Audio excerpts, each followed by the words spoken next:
रात के ठीक 2:17। फोन अपने आप वाइब्रेट हुआ, स्क्रीन जली और तुरंत बुझ गई। कमरे में बिल्कुल सन्नाटा था, इतना सन्नाटा कि अपनी ही सांसें भारी लग रही थी। मैंने धीरे से फोन उठाया। कोई नोटिफिकेशन नहीं, लेकिन लॉक स्क्रीन पर एक हल्की सी परछाई, जैसे कोई अभी अभी हटकर गया हो।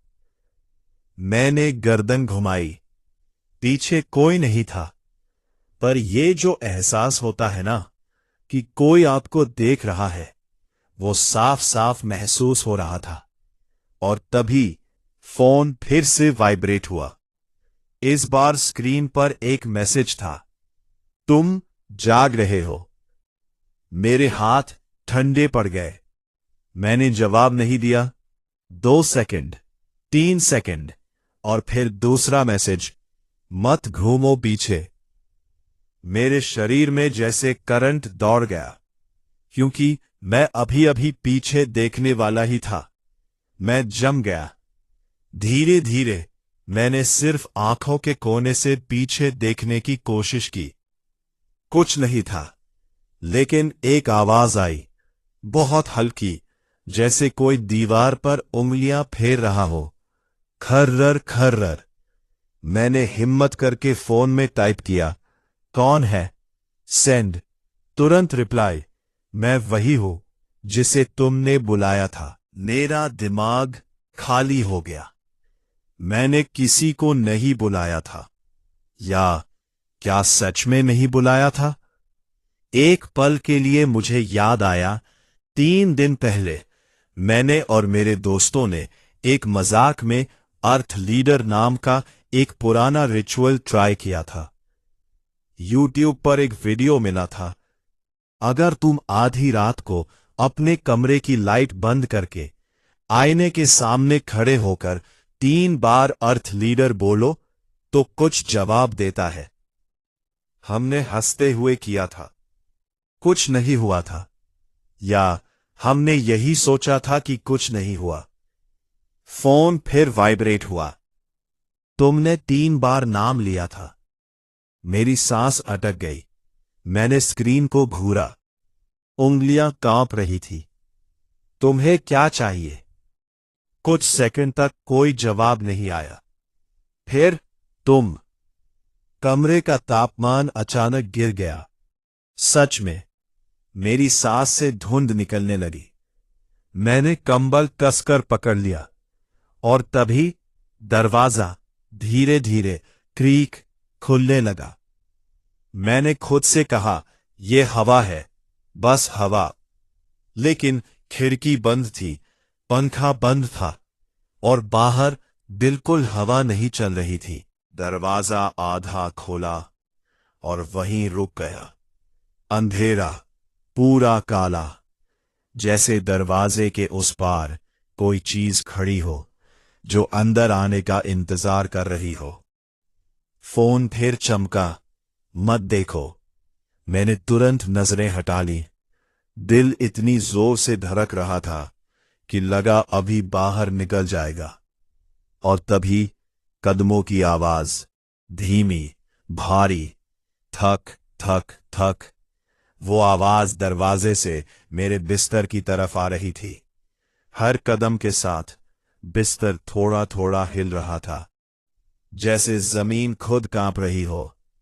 मैंने आंखें बंद कर ली पूरी ताकत से, और मन ही मन बोलने लगा, ये सपना है, ये सपना है। लेकिन अचानक मेरे कान के पास कोई फुसफुसाया, आंखें खोलो। मेरे पूरे शरीर में झटके लगे। आवाज इतनी पास थी कि जैसे कोई मेरे बिल्कुल पीछे झुककर बोल रहा हो। मेरी सांस रुक गई। मैंने धीरे धीरे आंखें खोली। कमरा खाली था। दरवाजा फिर से बंद। सब कुछ नॉर्मल। मैंने राहत की सांस ली। शायद मैं पागल हो रहा हूं। मैंने फोन उठाया। कोई मैसेज नहीं, सब शांत। मैंने पानी पीने के लिए उठना चाहा, जैसे ही पैर नीचे रखा, फर्श ठंडा नहीं था, गीला था। मैंने नीचे देखा, काला पानी धीरे धीरे फैला हुआ मेरे पैरों के नीचे से पूरे कमरे में, और उस पानी में मेरी परछाई नहीं थी। मैं पीछे हट गया, दिल धड़क रहा था, और तभी उस काले पानी में कुछ हिलने लगा, जैसे नीचे से कोई ऊपर आने की कोशिश कर रहा हो। छप छप, मैं जम गया। पानी के बीच में एक उभार बना और उसमें से एक हाथ निकला, काला, लंबा, उंगलियां बहुत ज्यादा लंबी और नाखून टूटे हुए, खुरदरे। वो हाथ धीरे धीरे ऊपर आया, फिर दूसरा, फिर एक सिर, लेकिन चेहरा नहीं, सिर्फ एक काला गड्ढा जहां आंखें होनी चाहिए थी। मैं चिल्लाना चाहता था, पर आवाज नहीं निकली। फोन अपने आप ऑन हुआ, स्क्रीन पर वही मैसेज, मैं आ गया। वो चीज पूरी तरह बाहर निकल आई, टेढ़ी मेढ़ी, जैसे हड्डियां गलत जगह पर हो। वो धीरे धीरे मेरी तरफ रेंगने लगी।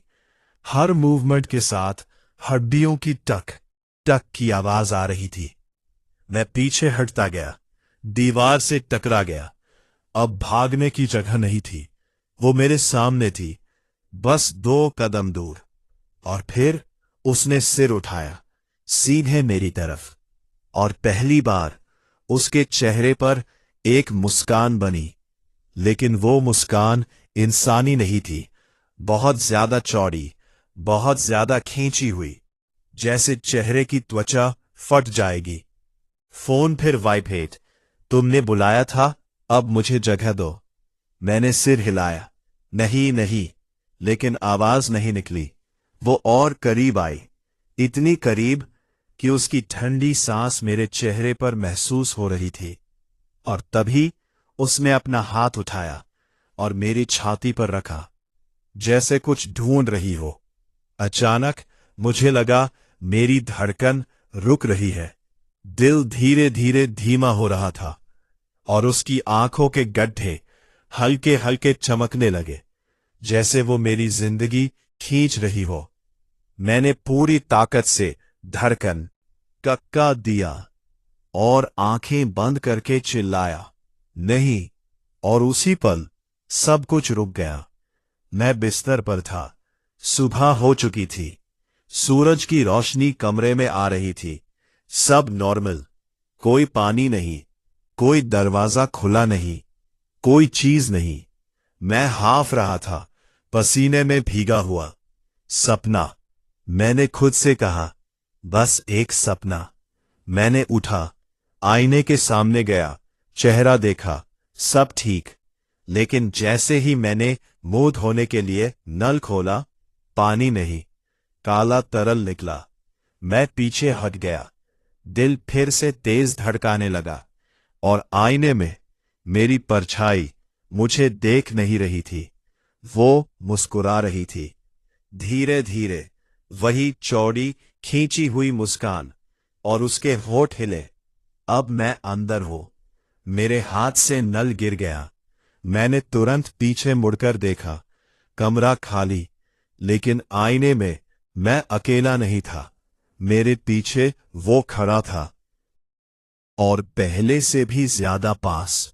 उसकी उंगलियां धीरे धीरे मेरे कंधे पर आकर टिक गई। मैंने हिलने की कोशिश की, शरीर जाम, सांस भारी, और तभी आईने वाली मेरी परछाई ने धीरे धीरे अपना हाथ उठाया और अपने ही चेहरे को पकड़कर खींचना शुरू किया। त्वचा खींचने लगी, फटने लगी, और अंदर से वही काला चेहरा बाहर आने लगा। मैंने आखिरी बार चिल्लाने की कोशिश की, लेकिन इस बार आवाज आई, बहुत साफ, बहुत गहरी, लेकिन वो मेरी नहीं थी। अब तुम बाहर हो और मैं अंदर। अचानक सब कुछ उल्टा हो गया। कमरा धुंधला, रोशनी गायब, और मैं आईने के अंदर।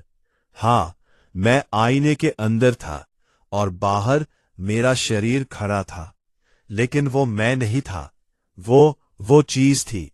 उसने मेरी आंखों से मुझे देखा और हल्के से मुस्कुराया, फिर फोन उठाया और टाइप किया, तुम जाग रहे हो। स्क्रीन के उस पार कोई और था। अभी ये मैसेज पढ़ेगा और शायद वो भी जवाब देगा, क्योंकि ये यही खत्म नहीं होता। अगर कभी रात के 2:17 पर तुम्हारा फोन अपने आप वाइब्रेट करे और स्क्रीन पर मैसेज आए, तुम जाग रहे हो, वो जवाब मत देना, कभी मत देना। क्योंकि जो जवाब देता है वो सिर्फ एक बार नहीं बुलाता, वो दरवाजा खोल देता है। और जो अंदर आता है वो वापस नहीं जाता, वो इंतजार करता है, धीरे धीरे तुम्हारे अंदर जगह बनाता है। तुम्हारी सांस, तुम्हारी धड़कन, तुम्हारी सोच, सब कुछ अपना बना लेता है। और एक दिन जब तुम आईने में देखोगे तो तुम्हें तुम नहीं दिखोगे, बस वही दिखेगा, मुस्कुराता हुआ, इंतजार करता हुआ, अगले नाम के लिए, अगले बुलावे के लिए। और तब तक शायद बहुत देर हो चुकी होगी।